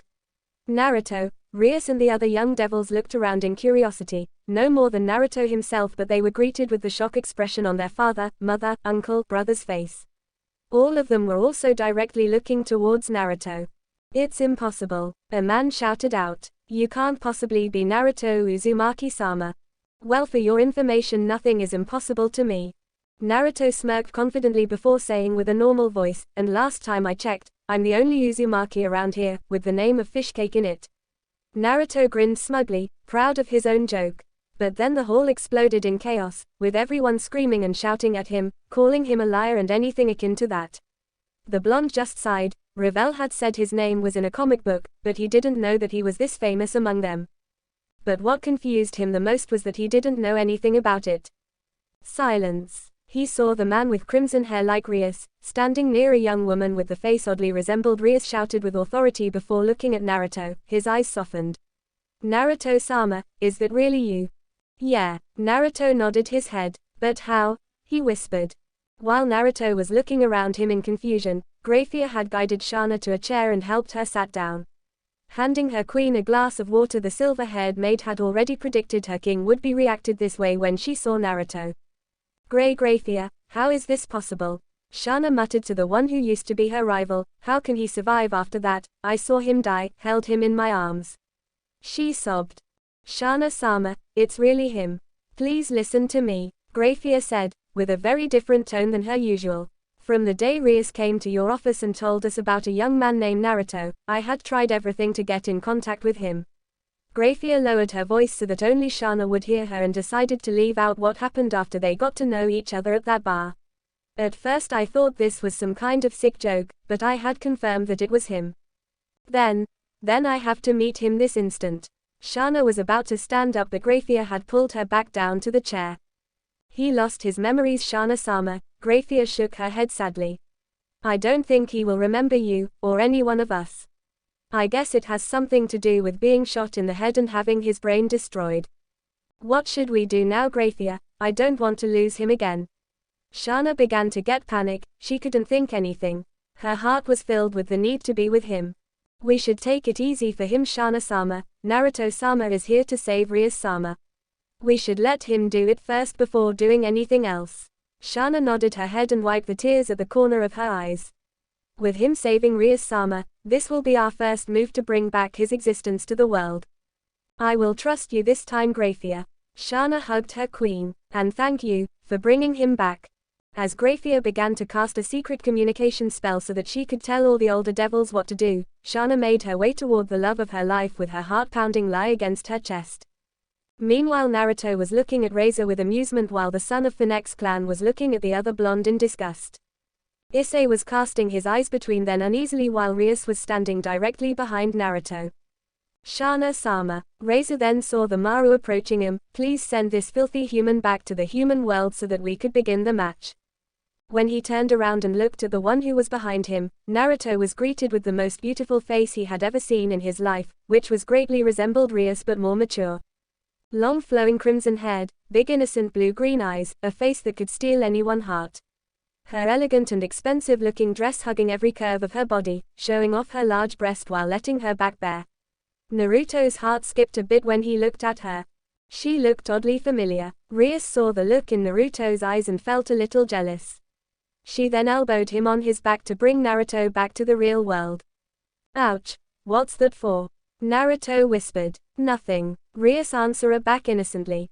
Unfortunately, Razor-kun, I can't do that, Shana said with a smile, acting as normally as she could and was doing a very good job at that.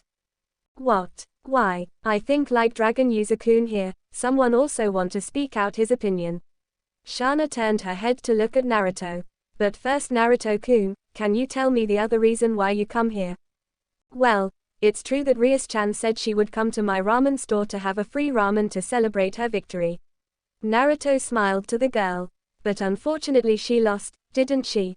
So I had to come here and bring her the ramen she always eat whenever she come to Uzumaki Ramen.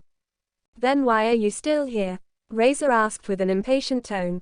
If you had finished your job then you should go back to where you belong to. You know what, Razor, you should just shut up and think before speaking your opinion. Naruto glared at him. Point is, it's not every day I give out free ramen like this and Rais did promise me to eat them if things go the way she wanted. A promise is a promise and I'm here to help her make it happen. Then his face turned cold, Naruto directing his killing intent toward Razor and gave the taller blonde his murderous glare. I'm here to make things the way Rais wants. Shana nodded her head with a smile while Razor gulped. There's something about this young man that was worried him. Around then small whispers could be heard everywhere as the devils discussed about the matter before them. Hey wait Naruto-senpai, Issei suddenly called out and pulled Naruto's shoulder forcefully. I came here first and already had Maru-sama permission to fight Razor for the sake of Baku. Plus you're just human, there's no way you will be able to beat him, so let me do this. He said. That's right Naruto-kun, I did promise Dragon User-kun. She put a finger on her lip and tilted her head to the side cutely, making Razor blush while Issei nearly had a nosebleed. Ah, what to do, I'm also want to see Naruto fight. She winced, in very much the same way as her childhood friend, who right now was the Maru Leviathan. I'm so sorry to disturb Lucifer-sama. A young man stepped out from the crowd and asked with a respectful tone. But isn't he just a human? Letting him fight like that could be dangerous. Well Cyborg-kun, thing is, Naruto-kun here has the same name as Naruto Uzumaki, the hero of our devil in the Great War who had killed Lucifer and ended his era, ending the long-time war between the three fractions. A number of gasps could be heard. Even Naruto had to raise an eyebrow at this. He is also my teacher and my godfather. But how come we don't know anything about this man? Surely his name should be everywhere now. Sona Citri asked with calmness, but like everyone she was also very surprised. Of course you didn't, we erased his existence. Silence. We will announce the truth later, but right now let's get back to the matter at hand. Shana turned her head back to the three before gesturing Rais to her side, which the young woman obeyed without question. So, a young man with the same name as our hero, can you prove it to us that you're a real one? Or are you just a sick joke? She asked and then turned to the other two. A dragon user who held a great power inside of him, and the genius son of Phoenix clan with the fire of Phoenix. Hero, dragon, Phoenix. Who will be the one can take the princess? Shana said dramatically. Lucifer-sama, how about we make it a three-ways fight? A young devil raised his arm. Interesting idea. She clicked her fingers and exclaimed with excitement. The three of you will fight each other and last man standing will be the winner. How is that sound? She asked. Hee. Another trash won't change anything, he is just a human faking the hero's name, what could he possibly do? Razor smirked. I will kick your butt Razor, you too Naruto-senpai, for all the humiliations you put me through at school. Your lustful eyes were always on my sister. Naruto smashed Issei's head. Pranking you for the rest of your life would be the least of things I would do. Sister, since when? Shana thought before saying. Great.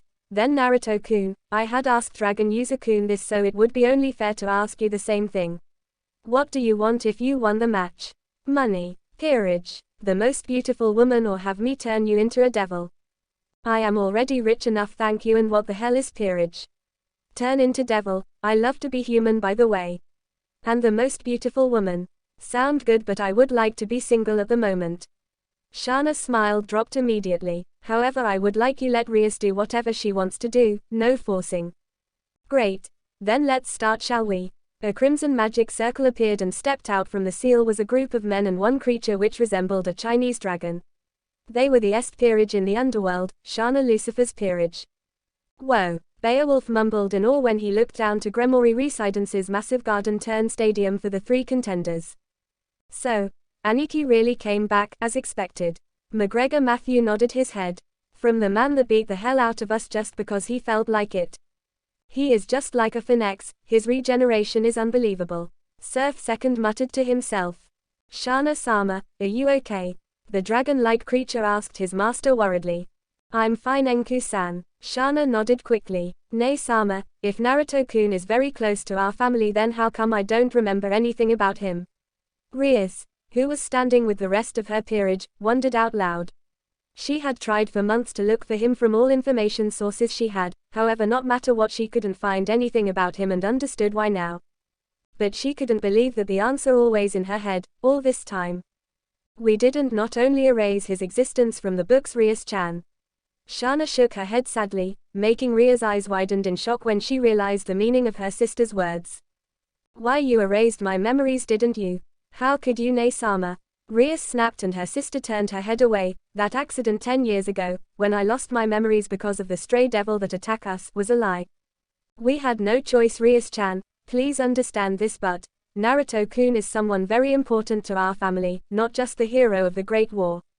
She's right, Rais. Venelana Gremori, Rais and Shanna's mother said as she followed her husband to the place they would watch the match with her 2 daughters.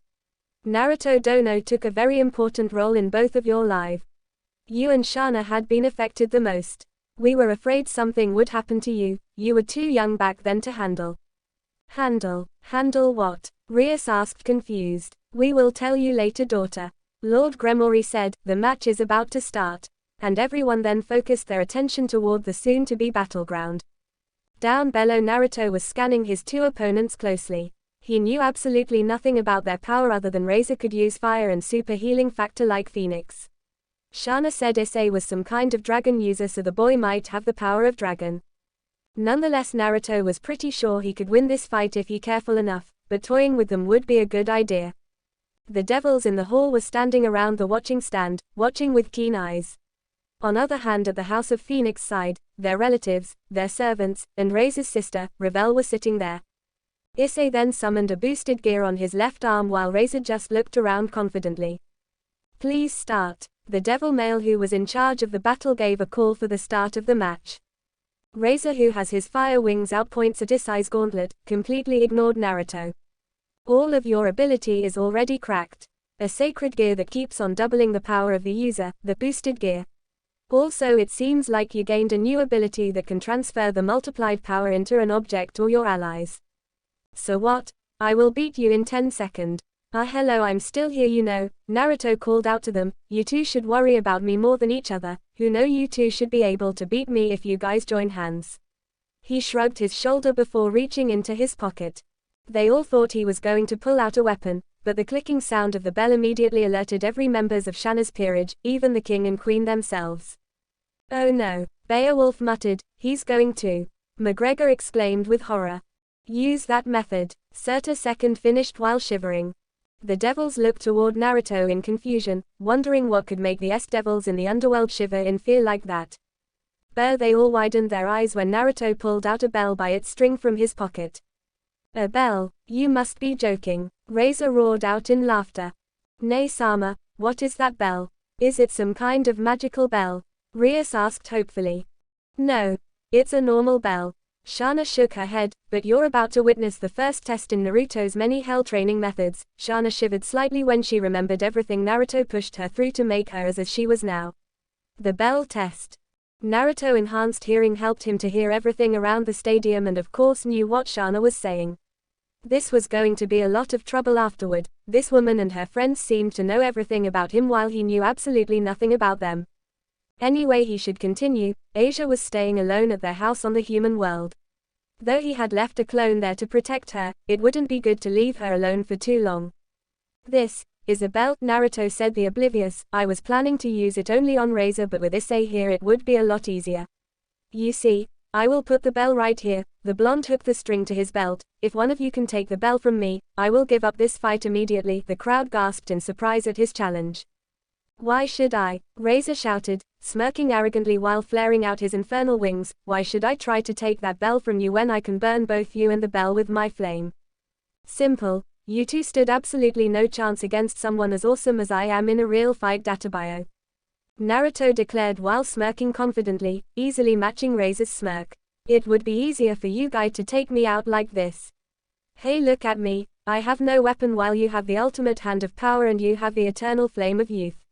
Naruto scratched his chin while looking at Issei, then Razor. And one of you managed to take the bell from me, I will also give you a reward. The blonde then reached into his pocket once again and then pulled out the second item he had prepared for this fight, though he didn't plan to give it away like if they managed to win like that. Everyone held their breath before having their jaw drop to the ground in shock. What Naruto pulled out of his pocket was a certain orange book. Is TT that? Issei whispered. Even Razor was having his own shock expression at the orange book. This, gentlemen, Naruto grinned and turned the book around to show them the title of the book, is the special edition and also the next volume of Ica Ica Paradise, Holy Maidens, which won't be published until next year. Naruto said with a dangerous glint in his eyes, which was shining ironically. Senpai, how? Issei cried, his fingers twitching uncontrollably at the side of said book. How can you get your hand on that book? Please tell me. This was too much for Naruto to handle, that he couldn't help himself to crack in excitement. This brought back lot of memories, especially when he showed the next volume of that time to Kakashi. Simple. Everyone held their breath, waiting for his answer. Ica Ica Paradise was one of the most popular books in the world, even among the supernatural world. Because I'm the author, he dropped the bomb. Only Shana and her peerage remained her compose, as they already knew about his novels. Razor managed to speak out, but before he could say anything more, Issei had rushed forward with determination in his eyes. Screw it. I'm going to take that bell from you, Naruto-sama. Issei cried and reached his hand, aiming for the bell. Naruto was still standing tall, holding the book in his hand with a bored expression. But before he could reach the bell, Razor Phoenix had already appeared before him and also reached out for the bell. His face shone with victory. But before he could touch the bell, a hand suddenly grabbed his wrist and forced it to the other side. Razor's hand smashed into Issei's face hard enough to send the boy to the ground. Naruto then thrust his right hand, which was still holding the orange book, to Razor's chest. The son of Phoenix then coughed a large amount of blood before he sent him flying towards the wall, which nearly made a hole through the walls around Garden of Gremory residence. Everyone stood in silence as the display of power. Why you? How dare you hit me? Razor walked out from the wall, coughing violently before returning back to normal. He felt his heart being ripped apart when Naruto smashed his hand to his chest, and it wasn't just pure physical strength. You should focus on the fight, Naruto said as he opened the book and read it casually, rather than throwing insults, you know. Issei then stood up as fast as he could while ignoring the pain on his cheek and punched Naruto, however with his eyes still on the book easily blocked the punch without any trouble, even when his arms was covered in metal gauntlet. Widened his eyes, Issei then punched with his other hand, but once again Naruto blocked it easily. Issei continued to attack as best as he could, throwing kick after kick and then punch and punch, but just like any other time Naruto blocked all the attack with only his left hand. And still reading the book. Stop blocking, Issei then yelped in frustration. Okay, really? No. Issei's hopeful face then dropped when Naruto suddenly caught his hand and pulled his body forward. Before Issei knew it, a knee was thrust into his stomach and then another kicked him straight in the face. Everyone's eyes followed the flying form of Issei before returning back to Razor, who was now having a huge fireball above his head. Die! Razor cried out and throwing the flaming orb toward Naruto. His friends all cried out for him to dodge, but Naruto only stood there, reading his book uncaringly. Then much to their shock, the ground underneath Naruto cracked and sand busted out from it, forming a shield above Naruto against the flame. Use my power wisely, Naruto, thanks, Shukaku. Naruto thanked the Ichibi in his mindscape before turning his eyes slightly to Razor, who was looking at him in pure shock. Shall we continue, boys? Razor threw himself forward with his hand covered in flame, but before his fist was able to touch Naruto, the sand once again shot up and blocked Razor's attack. Another then another, none of Razor's flaming fists reached Naruto as the sand was too hard to pass and seemed to have a mind of its own, protecting Naruto, without him controlling it. Dragon shot, both Razor and Naruto heard Issei cried out his trademark technique. The red orb of pure demonic energy flew with great speed toward Naruto.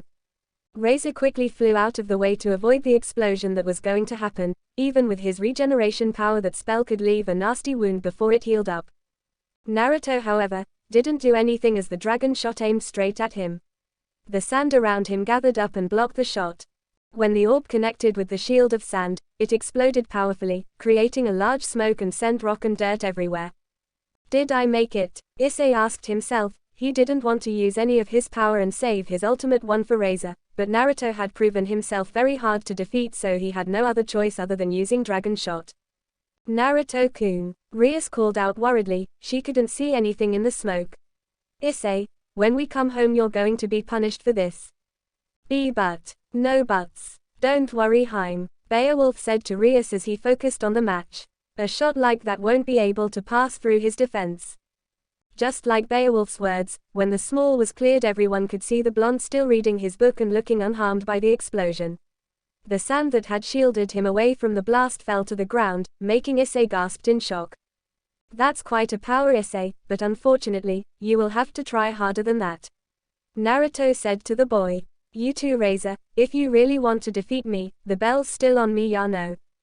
Both of them gritted their teeth in frustration. So far none of the powers they tried on him worked, and even so he still looked like he wasn't trying much.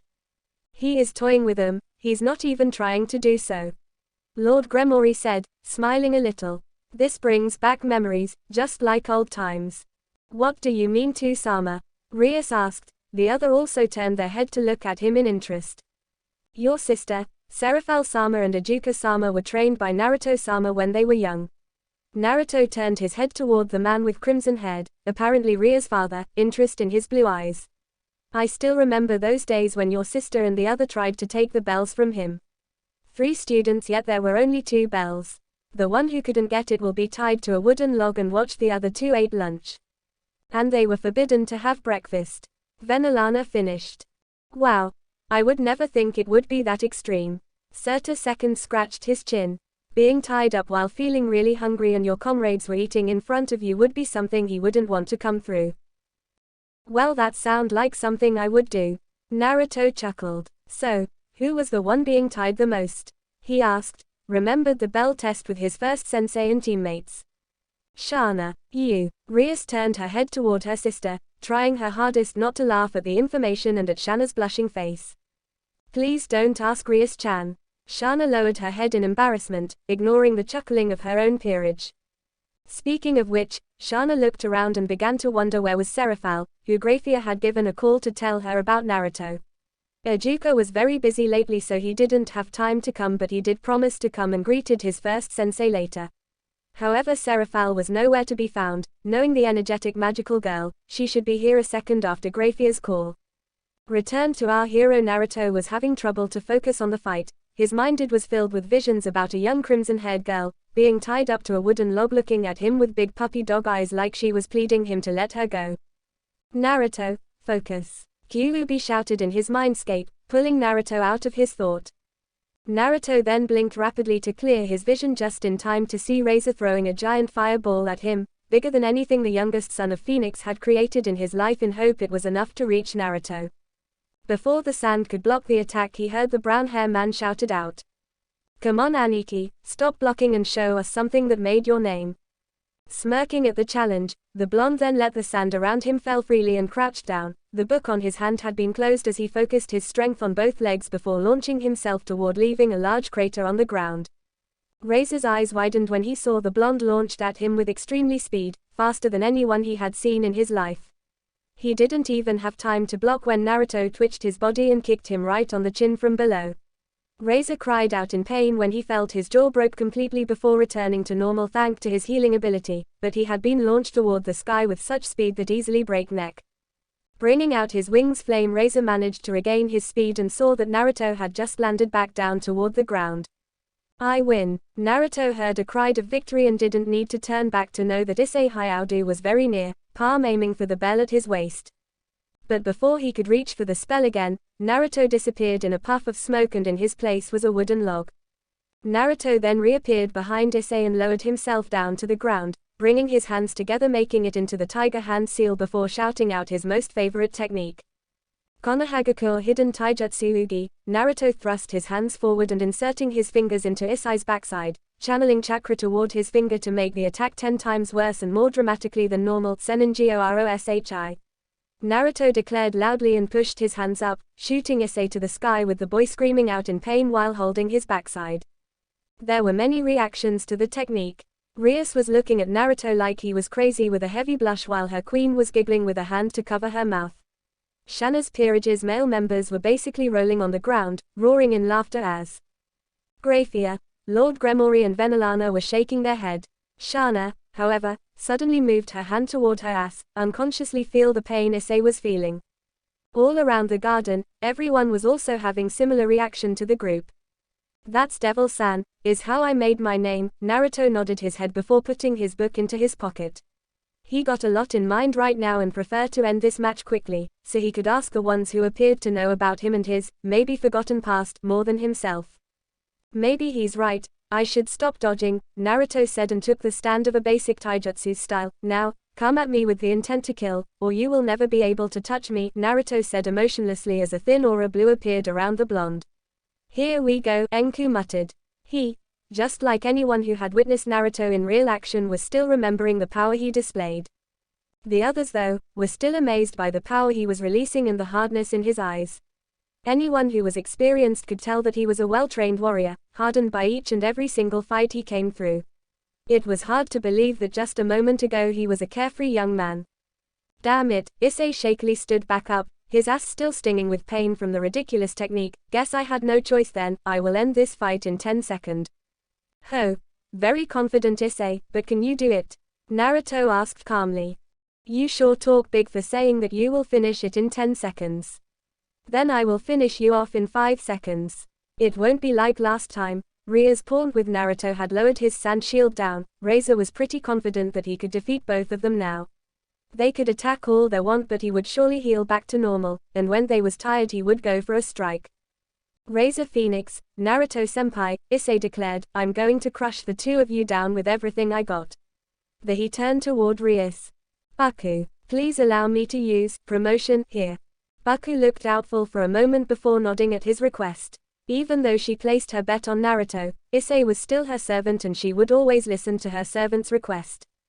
Promotion Queen. Issei then promoted to the ultimate piece and Naruto could feel the power that was coming from within the boy.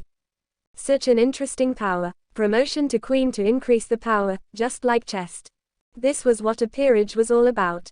Baku, Issei shouted towards Rais. I don't have talent for swords like Kiba. I'm not a genius like Akano-san at using demonic power. I don't have a crazy strength like Koneko-chan. Even still, I will become the strongest pawn. Believe in me, Baku. I will become Hokage someday, believe it. Naruto smiled as the speech he always said when he was a child played back to his mind thanks to Issei. This boy, even though he was a pervert, was very promising and had great potential. Sheen. Overboost. Welsh Dragon Overbooster. The jewel in Issei's sacred gear released a red light which soon shone throughout the entire garden. A deep crimson color aura then covered the pawn of Rias Gremory. Yeah, use it. However, only for 10 seconds. Your body can't endure more than that. Issei nodded to the dragon laid in his body and readied for the battle. That's right. With 10 seconds you will able to beat both of them. Drake grinned before his face made a frown, though, I doubt you will hold a candle against that man if he really the one he is. Everyone held their breath. This was it. The climax of the battle would begin right now. We can take them down.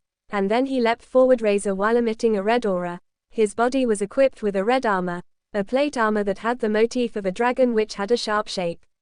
A perfect replica of Issei's left gauntlet appeared on his right arm.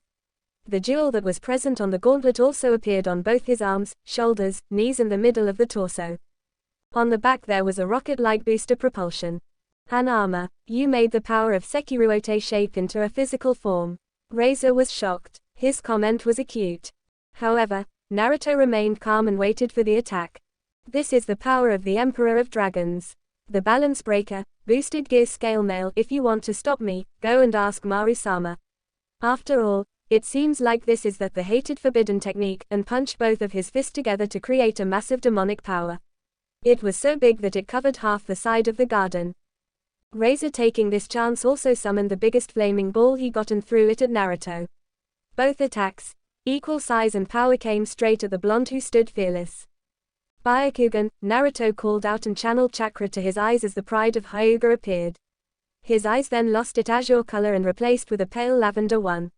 The veins at his temples became more noticeable. Hakusu Kaiten. Releasing the chakra from every tenketsu of his body, Naruto began to spin rapidly, creating a rotating chakra shield around him. The spinning chakra shield got bigger and bigger until it almost as big as an entire garden, easily negated the two attacks. Then Naruto stopped spinning, and as soon as he stopped, the eternal shinobi launched himself forward in a Juken stance, ready to use what Hinata taught him after he gained the Byakugan. Razor and Issei, who was still shocked about what just happened, quickly snapped out of their thought and rushed toward Naruto, with Issei faster thanks to his rocket booster. Aiming straight at Naruto's face, Issei punched with all his might, but Naruto had already predicted the attack, using his left forearm to force the entire armored hand away before bringing his right hand up in a Juken strike. Aiming for Issei's left torso, Naruto stroked two tenketsu before striking his left shoulder, upper right hand, midsection and with both of his legs. He didn't try to hurt the boy much, just making sure the pervert wouldn't get up while he was taking care of Razor. Before Issei could fall to the ground, Naruto clapped both of his hands together to summon his favorite weapon, a tri-prongs kunai with kanji on the handle. Something was wrong with Naruto, and Shana could see it in every of his movement. Usually he wouldn't need to come that far to take on two opponents like this, even when one of them was the son of Finek's household and the other was a legendary heavenly dragon.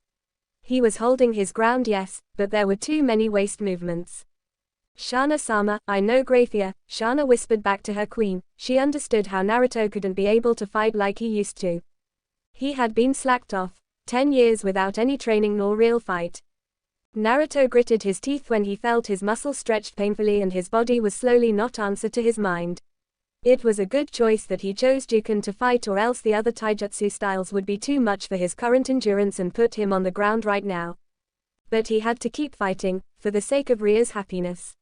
He had to keep going forward for his friend. Taking the kunai in his hand, Naruto threw it at Razor. This fight needed to end right now.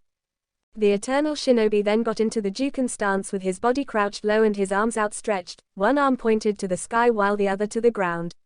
He wouldn't, Cert Second muttered in shock, Harashin Juken Hao, Haka Rokuji and Sho, one of his most dangerous combination, the technique that no one had never be able to dodge or even see it coming. In a blink of an eye, Naruto disappeared in a flash of yellow. All around the stadium, the older devils all widened their eyes as they saw Naruto Uzumaki's trademark jutsu. The kunai came near Razor, and all he seen was a yellow flash. The next instant, he was sent flying into the wall. Naruto was standing with both of his palm on the place where Razor's chest was just a moment ago. All they seen was a flash of yellow. Naruto-kun. Both Rias and Shana shouted out in horror when the blonde fell to his knees while holding his body in pain, breathing hardly. Your muscle had been torn apart, Naruto. Stay still and let us fix you, Kyuubi said loudly inside of Naruto and began to channel his chakra into Naruto's system, slowly healing his torn up muscle and broken bones.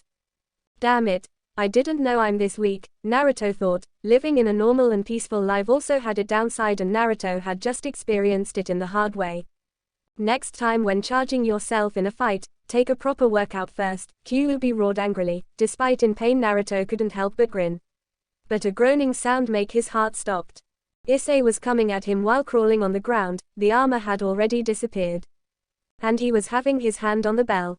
Damn it, Naruto cursed in his mind before using both of his legs to crisscross around his neck, holding the boy in place before using his hand to grab Issei's wrist and squealed hard, causing Issei to scream out in pain and let go of the bell. Another sound made Naruto turn his head, and this time it was Razor. You, how dare you? Naruto was speechless. Razor was still standing even though it was just barely. Blood was flowing down to his chin and strained his tuxedo. It took a moment before Razor slowly standing straight up, breathing hard but looked completely normal. No way, the blonde muttered, just how was this guy healing ability? I will fucking kill you, you damn lowly human. Razor shouted out and sent a wave of flame toward Naruto. Gritting his teeth, Naruto stood back up, still on his knees, and performed a series of hand seals. Doton Doryuheiki, he slammed his hands to the ground, making a solid wall of earth to raise up from the ground and block the flaming fire. The spectators let out a sigh of relief before they focused their eyes back on the fight. Naruto-senpai, Issei muttered. Stay down, Issei, you're in no condition to fight. Naruto gritted his teeth before standing back up. His body had already healed back to normal. We both aim for the same thing, it's Ria's happiness. Let me fight for her, you had already done enough. But, don't worry, Naruto turned his head back to the brunette on the ground and grinned. Like I said, nothing is impossible with Naruto Uzumaki, and disappeared in a flash of yellow. Naruto reappeared near the wall where his kunai had impaled into, right behind Razor, and pulled it out. The eternal shinobi then threw it at Razor and ran forward.